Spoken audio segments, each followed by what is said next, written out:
എല്ലാവർക്കും current affairs PSC മലയാളത്തിലേക്ക് സ്വാഗതം. 1 മിനിറ്റ് 10 ചോദ്യങ്ങൾ. ഇന്ന് നമ്മൾ മെയ് 27 കറണ്ട് അഫയേഴ്സ് ആണ് നോക്കുന്നത്. അപ്പോൾ നമുക്ക് വീഡിയോയിലേക്ക് പോകാം.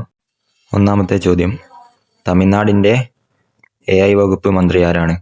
ഉത്തരം R. കുമാർ. 2.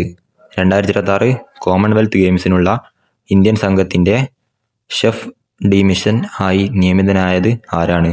ഉത്തരം രോഹിത് രാജ്പാൽ. 3. ഡോക്ടർ സുകുമാർ അഴീക്കോട് സ്മാരക ദേശീയ ട്രസ്റ്റിൻ്റെ 2026 അവാർഡിന് അർഹയായത് ആരാണ്? ഉത്തരം ഡോക്ടർ ജോർജ് ഓണക്കൂർ. 4.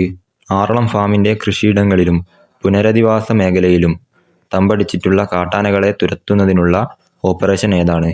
ഉത്തരം ഓപ്പറേഷൻ ഗജമുക്തി. 5. ഇൻ്റർനാഷണൽ ബിഗ് കാറ്റ് ഐലൻഡ്സിൽ IBCA അംഗമായ 26ാമത്തെ രാജ്യമേതാണ്? ഉത്തരം സൗദി അറേബ്യ. 6. ശുക്രനിലെ പ്ലാസ്മ പ്രതിപ്രവർത്തനങ്ങളെക്കുറിച്ച് പഠിക്കാൻ വെനഷ്യൻ ന്യൂട്രൽസ് അനലൈസർ എന്ന ഉപകരണം പരീക്ഷിക്കുന്ന രാജ്യമേതാണ്? ഉത്തരം സ്വീഡൻ. 7. ശബ്ദത്തേക്കാൾ 10 ഇരട്ടി വേഗതയുള്ള അത്യാധുനിക ബാലിസ്റ്റിക് മിസൈൽ ഒറേഷനിക് അടുത്തിടെ പ്രയോഗിച്ച രാജ്യമേതാണ്? ഉത്തരം റഷ്യ. 8. 2026 അന്താരാഷ്ട്ര ക്രിക്കറ്റിൽ നിന്നും IPL നിന്നും വിരമിക്കൽ പ്രഖ്യാപിച്ച ഇന്ത്യൻ ക്രിക്കറ്റ് താരം ആരാണ്? ഉത്തരം Vijay Shankar. 9. Royal Irish academy അംഗത്വം ലഭിച്ച മലയാളി ശാസ്ത്രജ്ഞൻ ആരാണ്? ഉത്തരം ഡോക്ടർ സുരേഷ് C. പിള്ള.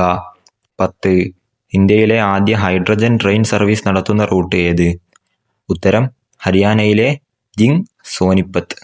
കൂടുതൽ കറണ്ട് അഫയേഴ്സിനായി ലൈക്ക് ചെയ്യൂ, സബ്സ്ക്രൈബ് ചെയ്യൂ.